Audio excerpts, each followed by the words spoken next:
have been receiving so many words pertaining to a wealth transfer or an inheritance, what was taken from you being returned sevenfold. Everyone's case is different, but let me tell you something. It doesn't matter how much times God says it. If he keeps saying it, it's because it's going to happen. The Lord said to me this morning, provision, provision. And then he highlighted that he is going to supply all the needs of his people. Now, some of you guys may be thinking to yourself, this is too good to be true. But I want to remind you guys about something. Do not let the enemy come in and steal the word from you, because that is one of the reasonings why some people are stagnant in life and why they're not able to see their breakthrough is because God will tell you something specific. And instead of receiving it, you're saying, oh, this will never happen to me, or this is too good to be true. And you're literally denying the power of right then and there. Never deny the power of God. If he gives you a word, do not worry about how it's going to happen. Do not worry about the steps that you have to take to get to it. Because one thing about God, not only is he going to provide, not only is he not a liar, but he will make sure that prophecy comes to pass. It doesn't matter what gets in your way. The key is for you to believe it. The key is for you to operate from good soil. Because once you say to yourself, this is too good to be true, or this never happens to me, so I don't think it's going to happen to me, or I don't know if I believe this, that alone confirms that you're not operating from good soil. Whereas if God gives you the seed, you're not even giving that seed a chance to be planted because you have already rejected that seed. Lord keeps repeating that he is prospering people. He keeps repeating about wealth. He keeps repeating about inheritance. He keeps repeating about restoration because it's going to happen. The Lord said provision. He is going to supply all the needs. Remember when the disciples questioned Jesus about how they were going to feed all the people that were gathering around, because they were saying that the people were hungry. And Jesus said to feed them. And they said, Rabbi, how are we going to feed all these people? God can turn one thing into thousands if he wants to. But it's really up to you to believe and to receive. The Lord said he is going to supply all your needs. Jesus ended up feeding all those people. Remember when they were on the boat and Jesus told them to release the net in the ocean?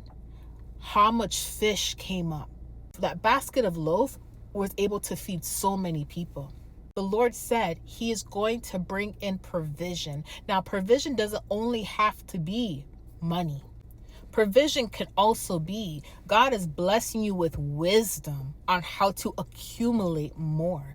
God may bless you with the wisdom to invest into something that brings in more. Yes, so some of the provision that God is going to provide for some of you guys, it's going to come through a blessing where someone comes in and they sow a blessing to you, right? But then for the others of you, the provision's going to come from you being obedient, meaning God is going to give you instructions on what to do that's going to help you accumulate more. The point of the matter is the Lord said he is going to supply all your needs. And if you are not operating from a pure mind right now and you are having so much doubt and you don't know how it's going to happen, you're already rejecting the word before even taking it to God, you need to purify your soil so you can plant the seed and water it. Okay? But I'm here to confirm to many of you guys, it's taking place. This is the month. This is the month of prosperity for many of you. God said his plan is to prosper you, not to harm you. This is the month where you are going to be given back what was taken from you. This is the month where you're going to start seeing investments, or you're going to receive instructions on how to invest in these investments. This is the month where some of your debt may even be paid off. You may wake up one day and look at your bill and realize your bills were paid. Your rent was paid. That debt was paid. And you're like, how did that happen? Don't question how it happened. Just thank God that it happened. Give God the glory. Because God may even use an angel to clear that debt for you. God may bring in that angel to bless you with that income that you needed to supply your needs. Regardless of how it's going to happen, God said he's providing provision for you. Okay? Now, this is Philippians 4, verse 19. And my God will meet all your needs according to the riches of his glory. According to the riches of his glory in Jesus Christ. Not according to the riches of your glory or what you want. According to the riches of his glory. Meaning the only way this can happen for you is if you actually believe in his glory. Okay? So I just want to say congratulations. I love you guys. I'll see you later. Bye.